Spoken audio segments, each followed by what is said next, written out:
Hey, welcome to the Tim and Gugabe podcast. Make sure you like the video or subscribe to the channel. Gugabe, how you doing?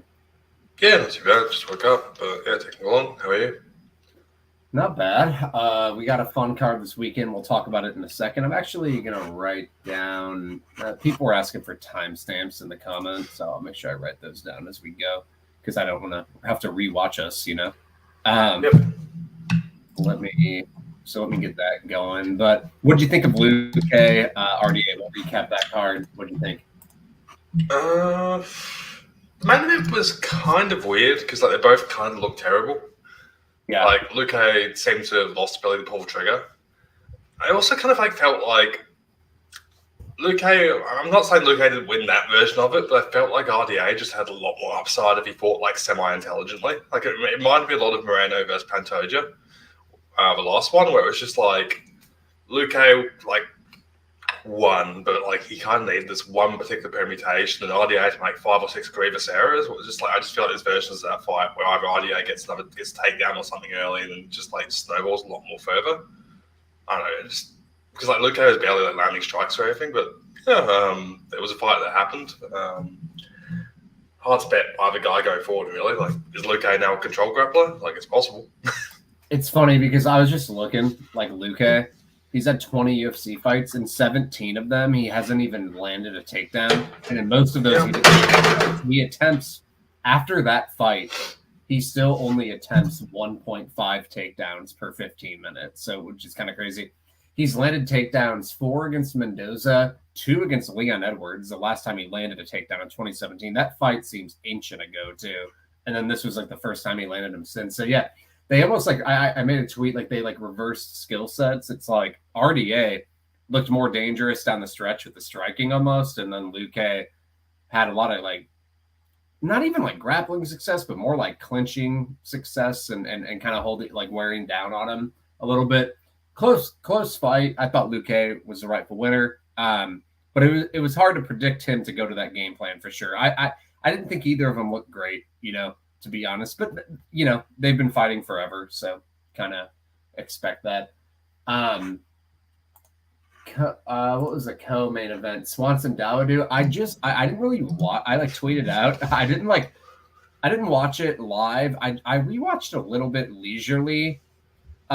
Seems like a lot of people thought Dawodu won. I thought it was kind of close when I was rewatching. I did lean Dawodu, but I was expecting a major robbery after all the talk. When I was watching, there was a couple rounds I thought were close, but I also kind of thought Dawodu was generally winning them, but then Swanson would kind of he kind of landed a big shot at the end of round 2, which makes the round a little interesting.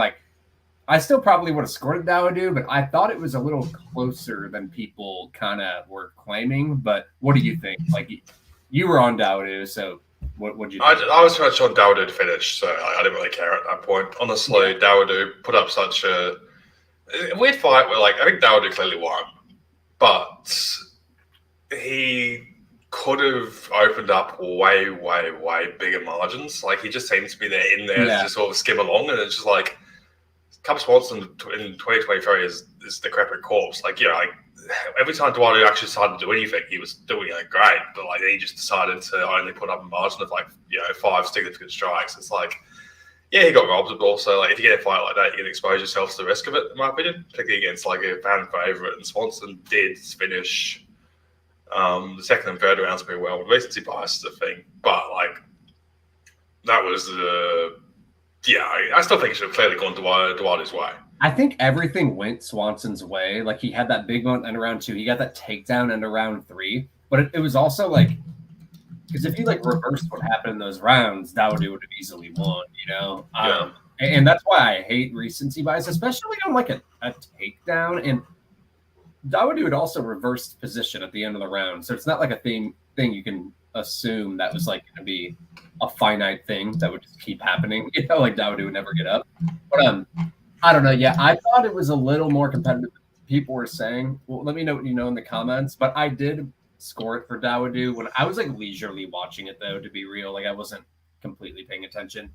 The numbers show Dawodu probably edged it too, overall. But yeah. Roundtree just knocked out. Dawkins just doesn't have a great chin. Kind of, you know, he just gets competitive striking. You get like, round trees it's a bit more gifted physically, but honestly, I didn't feel like Dawkins disgraced himself. Like, he tried for a takedown, he's pushed him pace. Like, it's fairly competitive. No wrong with it. Yeah. I played Lucindo. I ended up playing it after we had talked. Just like I taped it. I was a little worried. I just thought Viana was like, there was a chance, like it was risky because it was still like a chance like Viana could just like insta tap her. But I also thought like Lucindo was probably definitely a better wrestler. I think we could have all agreed with that. And then I will say that stand up in round 1, like I was on Lucindo, so but I'm not going to be like I'll be fair. I thought that was a little unfair. I don't think Viana was doing much, but I just like don't stand ups like that.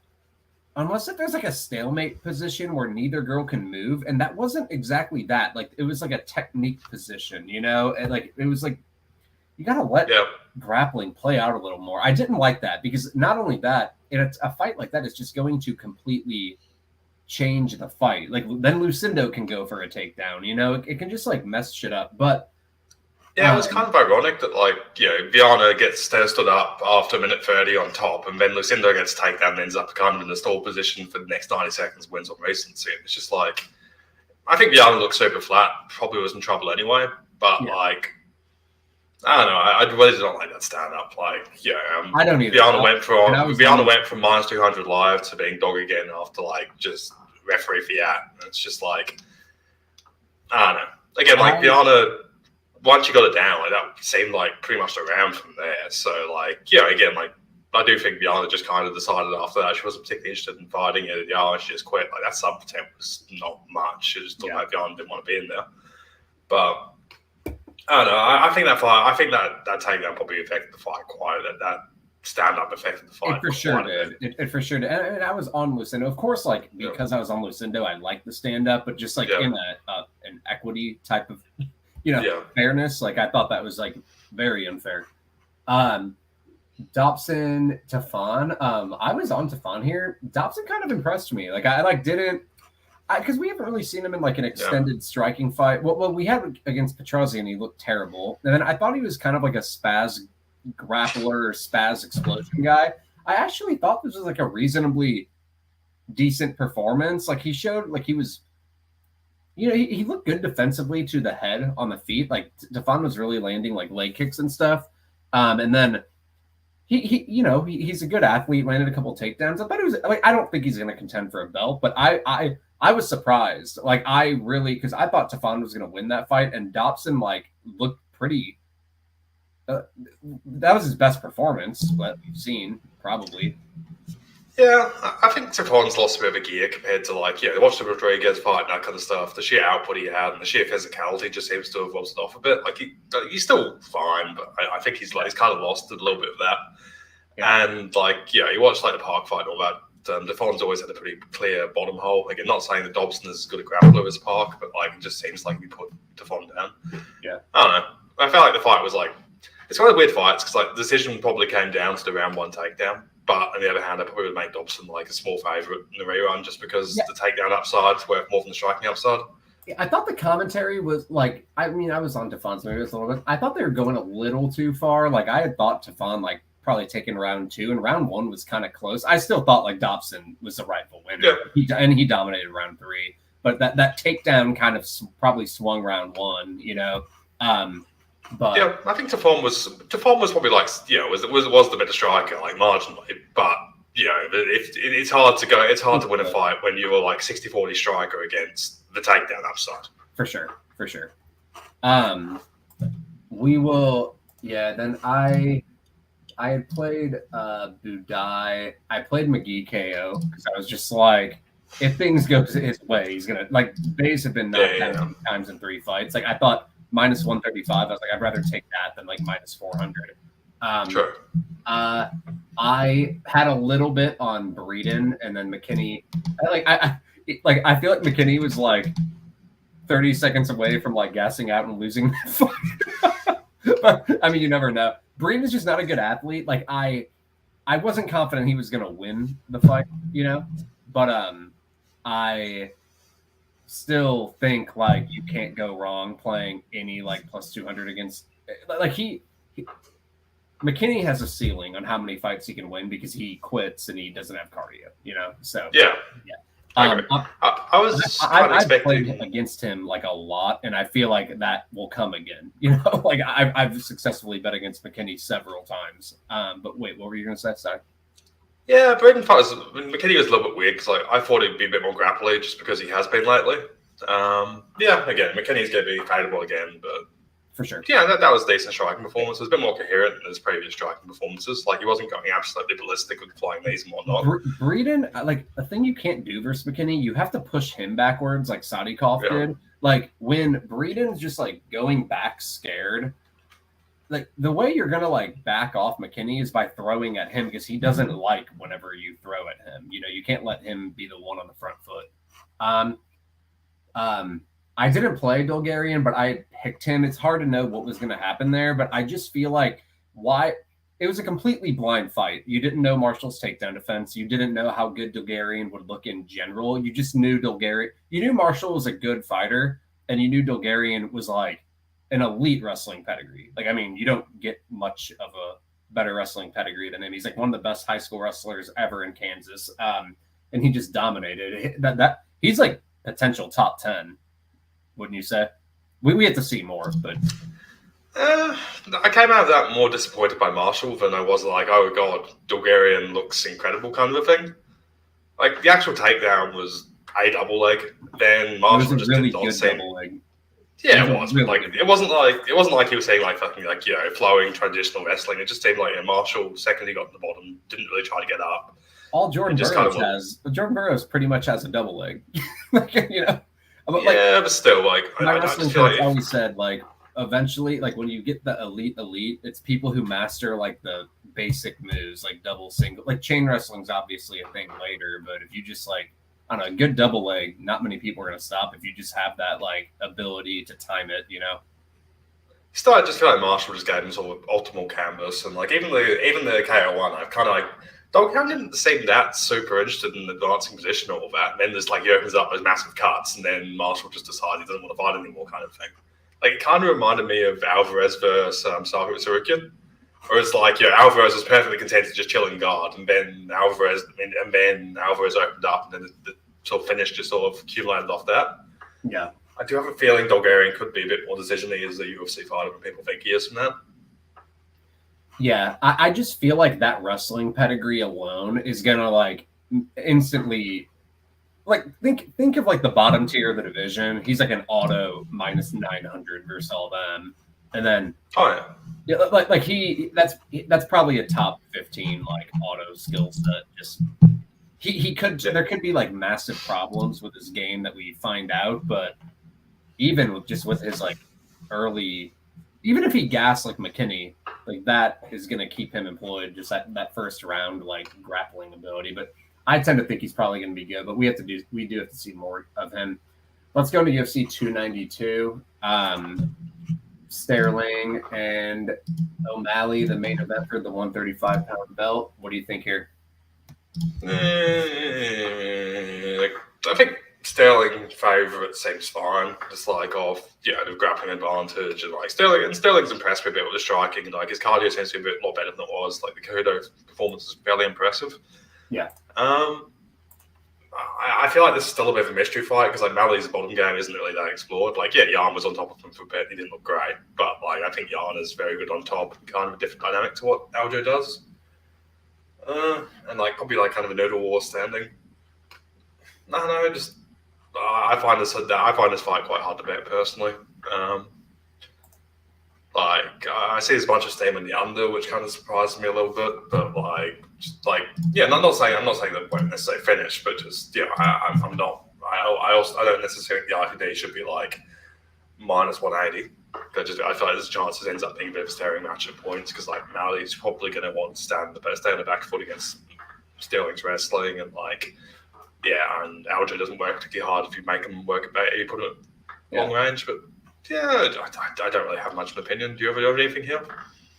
Like I think the line's fair. I'm not going to play Sterling minus 260. Right. Like the grappling upside alone, and like he has like potential minus like 500 to 600 upside Yeah. on the mat. And then I will say on the feet, I do think like Sterling is a lot better than people give him credit for. Like he's hard to hit and he's really smart. I like it's been going. Yeah, but a lot of his sort of striking ability is based off the size and insulation and like the whole like wrestling sort of thing. And I think that could not work as well against O'Malley just because like he'll actually have a range parity, which doesn't really know what Aljo's had in the past. I'm just saying I don't think like if Sterling's on the feet he's gonna get auto KO'd. Like I think like he'll survive fine. Like I don't think he'll be winning the exchanges, but I don't think he's gonna just get like knocked the fuck out. Both of these guys are very durable and they don't always get credit for it. Like I've always said that about both guys. I've never bet against either guy. Like we've been a Aljo supporter forever, the Jan saga was weird because like he probably shouldn't have come out as champion after those fights, but he's still I still think he like matches up better in the division than Jan does against other guys like Sandhagen, like Jan beat Sandhagen, but I feel like that's going to be a competitive striking fight every time where I feel like Aljo can just grapple fuck badly several guys. But as far as this matchup here, I think it's like a thing where I think O'Malley's an underrated wrestler, and I think Jan's an underrated wrestler. So I really think I think O'Malley did better in that. Like people look at that fight and think he did shitty, but there was a lot of takedown attempts and he was only controlled for 5 minutes and he did a lot of good things, but there was a few things I didn't like the way he gets backed up against the cage and Jan would go for that double leg. I mean, we saw Sterling take Cejudo down at those clinch positions, getting him against that cage wrestling. So I have to think Aljo can get him down there. I think in open space, O'Malley's very hard to take down. I think, and that's where Aljo is not as good. But I just have to assume over the course of 25 minutes, Aljo attempts a takedown every minute. I have to assume he gets what's the over-under on takedowns if this goes 25? I'd probably say 4 or 5 takedowns is the over-under, like a takedown a round, would you say? Yeah, I imagine so. He'll try for them.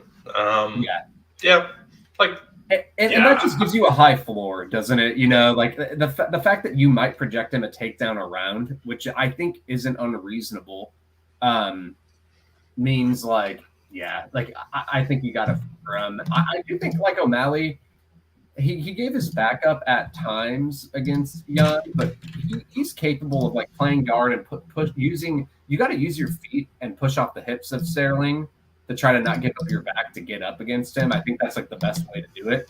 And he is capable of that because if you turn and give your back up, you're fucked. But even Jan, just on some duck unders and stuff, got the back of O'Malley. So I have to think Sterling is just very good at finding openings to do that. So I think he's a rival favorite, but it's O'Malley's talented enough and a better overall striker on paper to where shit could happen, but I think Aljo should win. Yeah, I'm about the same. I think Aljo just grappling edge and this generally gets a bit underrated, but this price seems fine. Yeah, it's fine. Co-main event. We got Lemos and Zhang. What do you think here? It's honestly hard to draw a bead in both girls. The way Lemos fought Moreno actually pleasantly surprised me quite a bit. She seemed a bit more coherent. She worked for the takedowns. She bombed leg kicks.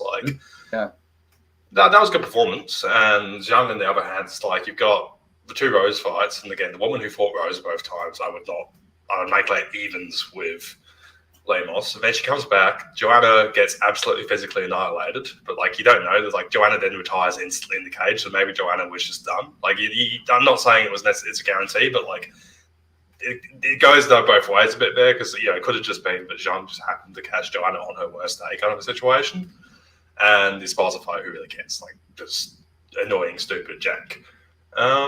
Lemos feels she has a strong she's a high floor here, just off ridiculous physicality. Zhang is happy to be punched flat in the face. if Lemos gets on top, I'm pretty sure her top. She's not the most coherent wrestler or anything, but she has a pretty good control game, and she's dangerous to the subs and whatnot. Like again, like the Marina fight, like she was able to control Marina fairly easily once she got it down.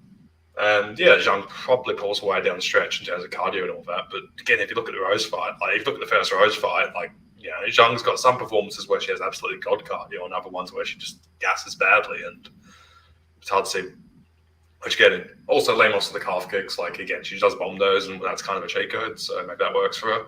But definitely Lemos will pass at this point. Like I think the only argument for Zhang minus 5 billion would be like a cardio argument. Yeah, I wouldn't play anyone over minus 300 against Lemos at all. I think Lemos has like an auto 25% chance against anyone. Just because she's a finisher, she's a closer, and like we've seen Zhang flatline before, and Lemos hits harder than anyone Zhang has faced. I've been like hard on Zhang, but I have like come to really respect her game. I still think Suarez would beat her. So some people still seem to think I'm like hard on her, but I still think like Zhang beats pretty much everyone in the division, or I would favor her over pretty much everyone in the division. I do think this is like a uniquely interesting matchup just because I think Zhang's a little chinny. Like I don't know that for sure, but we've seen her flatline. Dude, Joanna was bombing on her in the first fight. Do you remember that? Like she like fucking snapped her head back and like she was never close to like finishing her, but like, Joanna does not hit very hard, and Lemos hits like a man. I think it's clearly dogger pass. Gun to my head, I think Zhang's a more technical fighter. I think she's more well-rounded. Like she has cardio, she has volume striking, she has grappling, she has submission ability. Like she's a great athlete. Like I think like all in all, she's a better fighter, but like. On the feet, I think Lemos could like scare Zhang a little bit too, like panic her, at times. Like I just feel like when Zhang's like, oh, I'm not at a huge physicality edge here or power edge, I just feel like things could get interesting here. I really do. Like I think Lemos could hurt her. Like if this goes 25 minutes, like Lemos will probably wobble her at some point, And Marina just is a really good striker. Like she outstrikes everyone, including like Yan Xiaonan, who's a good striker. Like she outstrikes pretty much everyone. And Lemos does a good job of like. It's hard to land on Lemos because people are hesitant to like come in on her. I could see Zhang being cocky too, coming in and just getting hit with something really, really hard. But I think it's dogger pass. I mean, if I was forced to like pick a winner. I think Zhang, but I don't think you can cap her over minus 300. I don't think it's not even against Zhang. It's more respect of Lemos. Like I would not play anyone over minus 300 against Lemos. And I've been hard on Lemos before, but that's when she's like minus 300 versus people. When she's like a big dog, that's where she's probably gonna like outperform the betting line. Just because she is a finisher and. She has a high floor in any matchup. She's like auto 25% against anyone. You kind of like agree? Yeah. Yeah, like she's just super dangerous. Like, has a decent floor. She does a bunch of sort of like win button things too, like the calf kicks and like she just has a bunch of weird. Like her game is weird and janky, and like I would never want to bet her in a massive favorite. Again, it's very triggering that she beat both Waters and Hill when they both were like massive value, and Lemos asked for both fights. But like, It's always like a zigzag. It's like a zigzag thing. People always like, a lot of the time with good fighters like this, and the way up, we have to fade them because they're minus 600 against like decent people, and it's just like Lemos's ceiling is like 60% in the fight, so I've got to fade her. Then when she starts like getting into the elite level, it's like, well, like Dricus du Plessis is a good one for me. Like I fucking hated Dricus du Plessis when he first came in, but I took him at plus 300 against Whittaker because I was just like. Dricus du Plessis is a magical wizard. Well, it's because you've got to take the magical wizard at plus 300. They have low ceilings but high floors. That's what they have. They should they're like 30 to 60% versus everyone.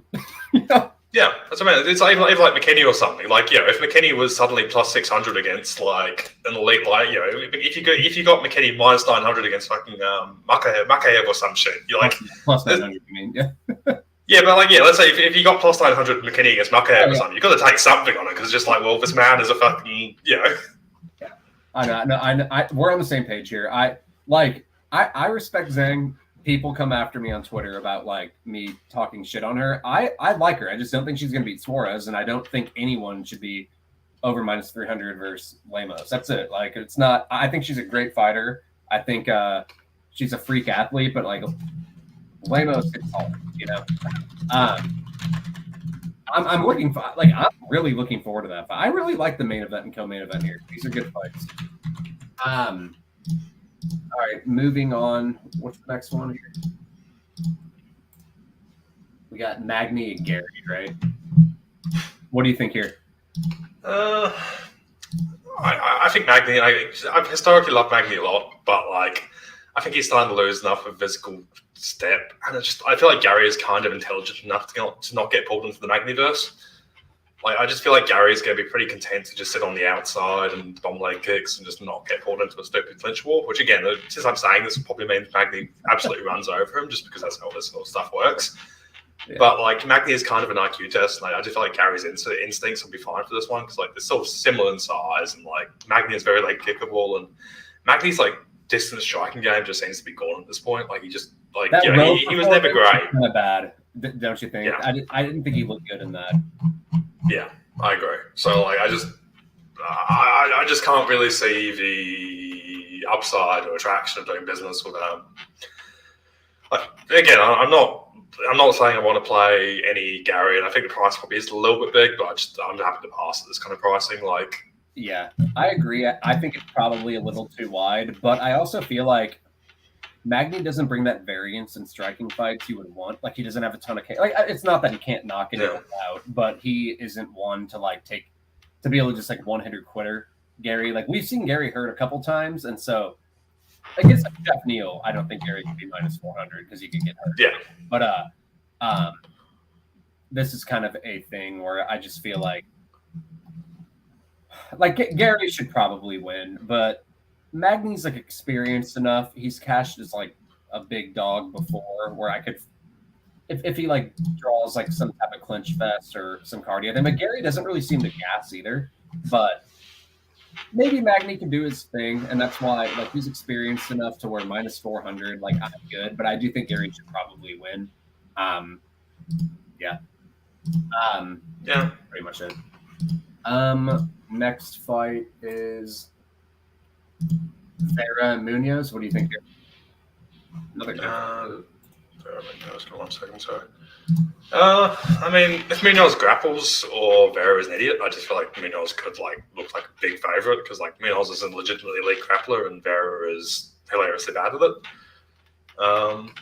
Yeah, I think Munhoz definitely decides. It's like Vera doesn't really ever give himself massive scope to cover a massive favorite kind of thing. And what he does, it's all durability kind of stuff, and like Munhoz can kind of rival him there.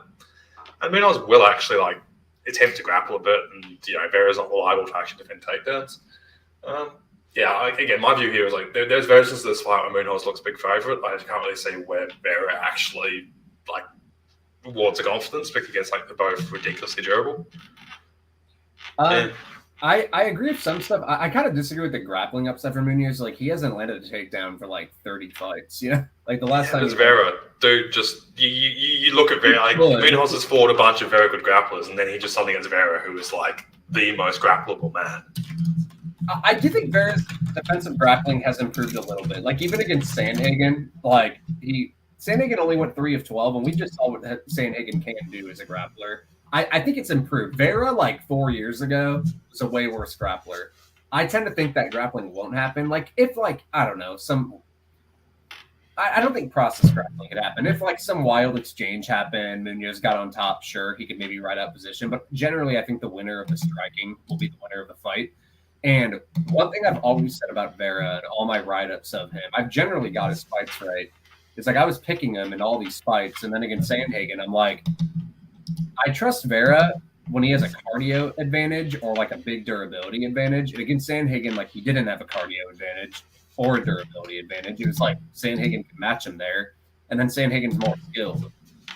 Vera Munhoz, like Munhoz has good cardio, and Munhoz is very durable. So it's like Vera might not gas him, and Vera probably won't finish him.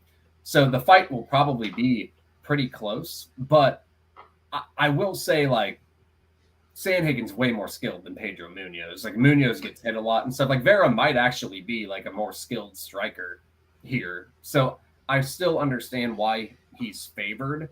I still think he's probably more likely to, like, hurt Munhoz and vice versa. Just because, like, Munhoz isn't super, super dangerous on the feet. Like, he's got a little bit, but nothing crazy. Yeah, I think the line may be a little too wide. I did pick Vera to win, though. But it's also, I get worried with Vera. He doesn't have, like, that huge durability advantage or that huge cardio edge, which he might not have. Also, with Munhoz's wrestling, like, look at his strength of schedule. Like, Munhoz has probably had one of the best grappling strength of schedules ever. Yeah, like, it's like, yeah, Cruz, you can't really take him down. Aldo, you can't really take him down. Revenge. And there's like and a bunch of the ones where he could have taken the guy down or like around like really tepid outside striking fights. Yeah, these are all like elite defensive grapplers. You know, I will say that, but yeah, Dotson. Like, he landed a takedown on Dotson. Yeah, and like even Dodson's takedown defense was incredible. Like, and like the issue also with Munhoz, the bunch of the fights where he did lose, he just got kind of stuck on the outside, and like you can't blame him for not being able to hit a takedown from 3 kilometers away. But it's like Vera will come forward. I think it's possible. I just like don't think he's urgent enough with it, and I do think Vera's improved enough defensively as a grappler to where he probably won't take advantage of it. But I do agree, if they fought like 100 times, there could be like 15 to 20 fights where Munhoz wins some rounds of grappling. But yeah, I generally think they're going to be striking though, and I think it will be kind of like I do think Munhoz could just land leg kicks here. And I will say Munhoz has been fighting better. I've always been worried about his defense, but to be fair to Munhoz, his strength of schedule is like arguably the best like bantamweight right now ever. Yeah, and I will say he's been doing better defensively lately. Like against O'Malley, he stayed out of danger really well. Like if he just stood on the outside, like in round 1 and blasted leg kicks, he could, like, you know, outpoint Vera. And Vera, I feel like Vera's not like a strategy guy. He's more like I try to gas you or I try to hurt you type of thing. And Munhoz might have like a game plan in the cardio to win. It's an interesting fight. I like the fight. I just don't see the affirmative like Vera upside case. Like I can see why this fight would be close, but I don't really see where we come away from this fight going, oh fuck yeah, Vera minus 200 was a great play, unless Munhoz just durability fails. I also think Vera's like more justified as a moderate favorite when like the durability advantage, like against Edgar, even that was like a tricky fight, but he also is probably going to hurt Edgar in like every fight he fights him in almost. Or like Munhoz, he probably won't. Yeah, it's possible Munhoz just wakes up to just has like an old age moment or just loses the gear durability wise. But like if he's not hurting Munhoz, like again, like Edgar Vera was very competitive in terms of significant strikes. In terms of actual striking ability, Edgar Vera was very competitive. Like even like round 3 before, which kind of swayed things. Well, even in round 3, like a tired Edgar was actually winning the striking, then he started getting hurt. It was just like losing a striking round to round 3, exhausted Edgar until needing like a big KO is kind of like not a great look. This could happen, but the thing is, like, has Munhoz ever been finished before? I don't believe so. It's ridiculously durable. I don't think so either. And like if Munhoz does a little bit of tape and comes out with any grappling interest whatsoever, he could actually look like a big favorite here. Yeah, he's never been finished. Has he ever even been dropped before? I think he's been hurt by. I think Cruz have him hurt at one point. So he's never been dropped before. Cruz was bombing on him a couple times. Remember that? Like he was just like landing some big shots. Vera is very dangerous. He can hurt anyone. So like with this guy here, like he could. I just don't think it's a thing you can count on to happen consistently, considering Munhoz has never been dropped. You know, it's like I'm just worried people playing Vera at minus 180 all of a sudden it's the 3rd round and Munhoz hasn't been hurt, and you're like, oh shit, you know, and all of a sudden the fight's very competitive. Yeah, because I was thinking, like, generally a very big price cover relies on him winning round 3 or winning down the stretch at some massive clip. I just don't necessarily think that's the case here. Yeah, I think it's going to be a competitive fight. I think it's going to be a competitive striking fight. And I will say, like, Munhoz is capable of game planning. Like, against O'Malley, I think O'Malley started winning round 2, but, like, nothing happened in the fight. Like, but that was almost smart by Munhoz. And it's harder to, he wasn't getting touched. He was staying out of range with that leg kick range. And O'Malley's very hard to hit. Vera is not hard to hit. Like, Vera absorbs like over 5 strikes per minute. I mean, and then O'Malley's very good defensively. So, yeah. Yeah, this is fair. It's just like, yeah, I'm passing personally. I think that's the way to go, or however you want to do it. I think Munhoz decision. What's that? Like, Vera's so durable. I don't see Munhoz finishing him. I mean, GTD is like minus 350. Munhoz decision plus 320. Nah, I wouldn't go Munhoz decision plus 225 over money line plus 160. Like, at a certain point, like this Cheeto, but just like to protect yourself from variance. Yeah, but do you really want it? Do you really want that extra 50 cents that way? Yeah.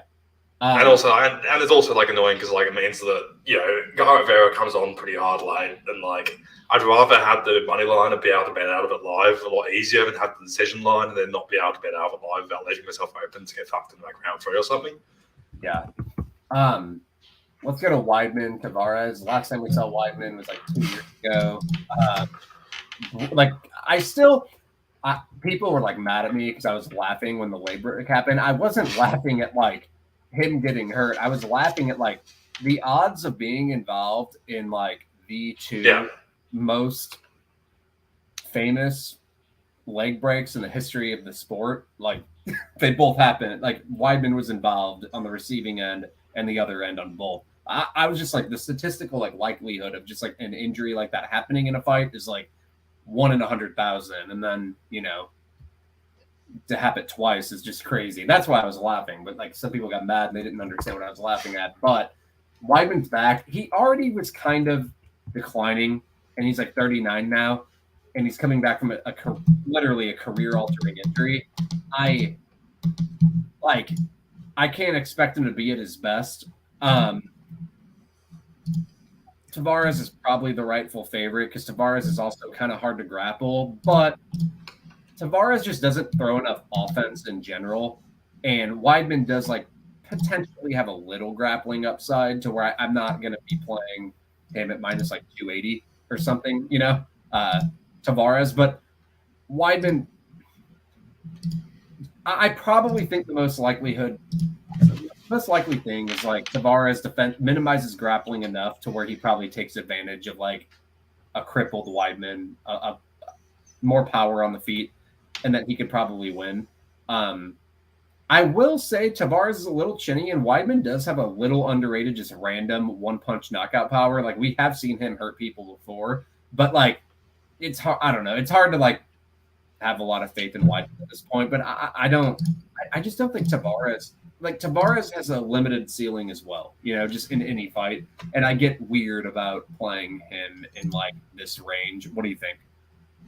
Yeah, I agree. Like Tavares is only 3.5 years younger than him. It's not like this is Weidman against some absolute sort of frothing in the mouth Dricus du Plessis 27-year-old kind of thing. It's like Tavares is 35 himself and turns 36 in December. So it's just like, and he's kind of looked shoddy in the last couple of fights. Like we're watching Tavares versus Akhmedov, where it was like Tavares took what should have been the most like favorable style matchup ever and still managed to make it competitive.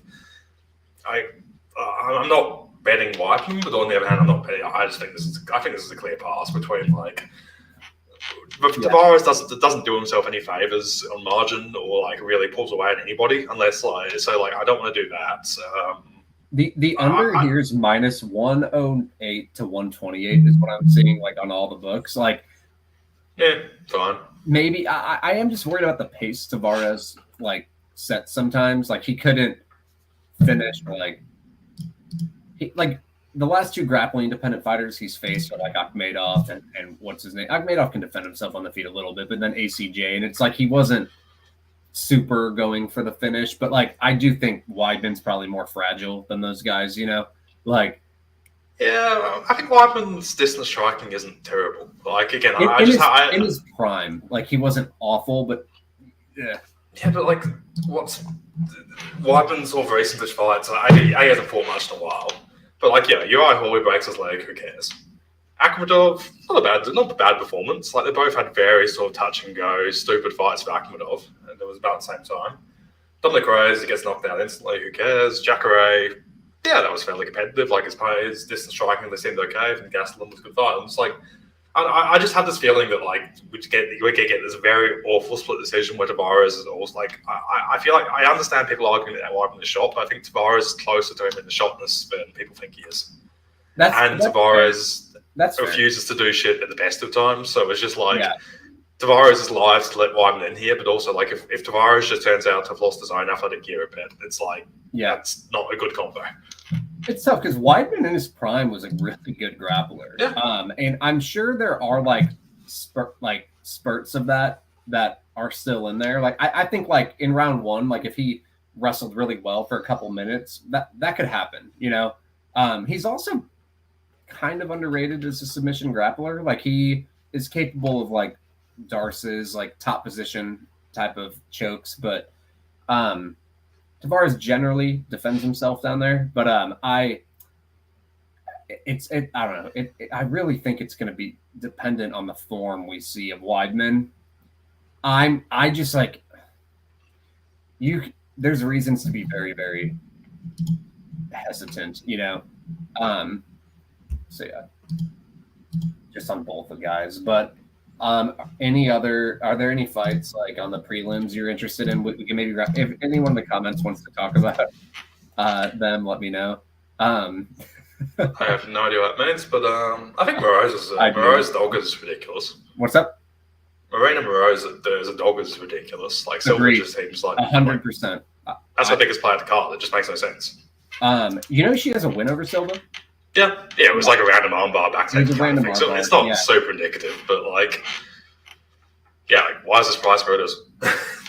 Like Silva, I've been skeptical of her every fight. I haven't been confident like at all in her first couple fights. Like she happened to get the finishes, but if she doesn't finish fights, it seems like she'll crumble, you know. And Morose has never been finished in her career. She avoided the sub against Bueno Silva, fine. And like, is Silva really more dangerous than Bueno Silva? Like on the mat? I don't know about that. Like maybe not. And Morose is like a pretty good grappler that I've noticed. Like she can kind of get taken down at times, like Esparza controlled her and stuff, but she has like never been sub. She has like a good guard, and then even on top, like she can stifle subs. She probably has better cardio, just like Silva. I just don't think can keep up her pace. But I agree. Like I think Silva might be. She could potentially be sub or bust and be a worse submission grappler here. You know, like she's already been subbed by the girl before, and Morose has like her last couple times she's won fights. She relied on her grappling, like top position and stifling subs, and that was against Bueno Silva. And then she murked what's her name, Agapova. Also have heard things at American Top Team that she's a very good submission grappler and generally doesn't get subbed down there. So that's, you know, something I like. But I don't think she should be a dog. She could have like minus like 300 upsides. Yeah, because it feels like people are assuming like Corinne Silva woke up one morning after a fairly shitty regional career and just became Mackenzie Dern or something like that. It's just like I don't think Silva was that good a sub threat. Like she subbed Souza, who was complete nobody, came into the UFC on no notice, had nothing, and then Battaglio was kind of club sub kind of thingy, and it's just like, and even Battaglio is very sub. She's not very good off her back. Yeah, I just also feel like the submission, like Morose might just be a better submission grappler. Like honestly, like, and she probably is. Like if I had to guess right now, like who would win a sub grappling match, I'd probably pick Morose, honestly. I agree. And it's not even a thing. Like she did it before 9 years ago. I agree, it's not that relevant for sure, but it was just even recently. She's pretty good down there. Like she rode around on Sabina Mazo as well. Like she was never in danger against Marina Bueno Silva at all in top position. Like, what's her belt? Like, she's pretty seasoned down there, I feel, but I don't know what her belt is. But yeah, and then I don't know. There's a couple things like I just feel like this is classic. You can't play Silva at this big of a favorite type of thing just because she's faced grappling dependent fighters and Lee can actually strike. It's like the first time Silva's facing someone who could strike. I do think Silva is like more the goods than a fraud, you know? I picked her against Jasmine as an underdog, but we didn't know how good she was until kind of like recently. But Lee's just a good fighter, so I just don't, the fact that she almost just beat Macy Barber, it probably should have, makes it a little scary. But like, I do think Silva hits a little harder, and so that could sway things up feet. She's good defensively. She can fight well going forward and backwards. So I picked Silva to win on my breakdowns, but I also have no interest in a line like that. What do you think, Silva? Yeah, you mean for on Lee? I would classically be on Lee here, but like honestly, that Barber fight, she did get robbed against Barber, but she got robbed because of the grappling. Like I thought she would be a striker against Barber, and she just looked slow and shit. And like again, Barber has cheat codes, but like, yeah, Lee just did not look great against Barber, and after that, I would not. Yeah, I mean, I feel like you got to take a little bit of Lee here, but like maybe probably live bet or something because I feel like the prices then immediately dive down. Yeah. Yeah, Silva seems like Silva's not that super success for Angelina. I think the Silva hype train's a bit strong, but I feel like Silva minus 300 is probably about okay, just gut feel, because Lee just seems to be losing a bit of a step. Yeah, like I pick Silva, but I'm also just like, this is a big step up though. Like regardless if Lee's past it, it's like a girl who can actually strike as well. Yeah. Anyway. Yeah, I agree. I don't know. Munhoz always comes and fights hard. Like I feel like I don't even pay attention to what fighters do outside of the cage. I just like watch their fights and scan Fight Metric a lot. Any other fights you want to talk about, or that we can call it a day? A lot of big favorites this card. Yeah, small card as well. I think Rodriguez probably pursues the path of most resistance to make himself happy. Yeah. We know how this is going to go.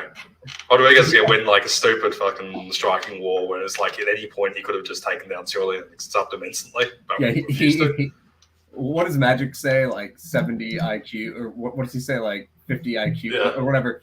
He's in there, Rodriguez. And then I will say Jamal Emmers is like the captain of that. Yeah. Jamal Emmers he's really good at MMA, and he fights every single fighter in like the one area where they're like competitive against him, and then he has like minus 900 upside in every other area of the sport, and he's just like, I'm good. But yeah, I think the mindset with that kind of fighter is like early career Masvidal, when Masvidal was so good at everything, but every time he'd fight somebody, he'd be like, I'm a really good striker. You're a really good striker. Let's have a striking fight. And he would have a very competitive striking fight. And Masvidal would be like, I just had a very competitive striking fight with Wonderboy. I'm a fucking genius. And everybody was like, you could have just gone to your wrestling and absolutely shit kicked him. Yeah. And Masvidal was like, no, but I lost. And Masvidal loses the split decision as a striking match with Wonderboy. And Masvidal was like, I arguably won that decision. How impressive was I almost beat the specialist. I think some fighters just have that in them, but they have to go into the heart, they let their opponent choose where to take the fight. It was so funny. Like Emmers was Jack Jenkins. Like Emmers should he was minus 200. I argue he should potentially be like minus 400 in that fight, and he was way better than it. Like I thought he was like, it was pretty close striking. I'd probably favor him slightly on the feet, and then the wrestling was like minus 800. And then he all of a sudden he kind of realized it at the end of round 2, and then just started dominating him for like the rest of the fight. And he still should have won that fight. Like that was a bad decision, I remember. But yeah, that's everything. I have to be somewhere at 7, so I have like 11 minutes. It's gonna be late, but we will do the next card, Zombie and Holloway. I think Mondays at 6 p.m. Central are generally when we'll do these. If Gugabe is up. Should be okay. Okay. So thank you, everybody. Thanks, Gugabe. Good seeing you. We'll talk about the next card next week. Yep, catch you. Thanks for listening. See ya.